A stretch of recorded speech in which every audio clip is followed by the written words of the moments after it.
नमस्कार, माझं नाव डॉक्टर नमिता आहे. आज आपण एका महत्त्वाच्या विषयावर बोलणार आहोत, ते म्हणजे एंडोमेट्रियोसिस.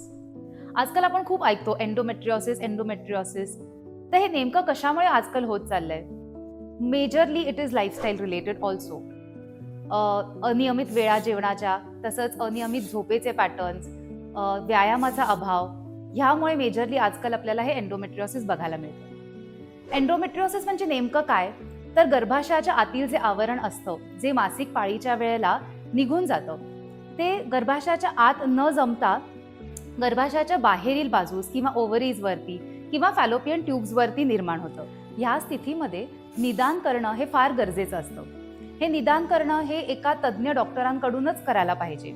काही तपासण्यांमुळे आपल्याला ह्याचं निदान करता येतं. तर नेमकं या एंडोमेट्रियोसिसमध्ये होतं काय? तर बायकांना मासिक पाळीच्या वेळेला प्रचंड वेदना होतात. इतकं की त्यांचं डे टू डे रुटीन सुद्धा अफेक्ट होऊन जातं. त्यांना जॉबवर जाणं किंवा शिक्षणासाठी जाणं हे खूप डिफिकल्ट होऊन जातं. ह्यावरती उपचार म्हणून तुम्हाला डॉक्टर एकतर औषधोपचार देऊ शकतात किंवा काही हार्मोनल थेरपीज असतात किंवा शेवटचा पर्याय म्हणजे शस्त्रक्रिया केली जाते.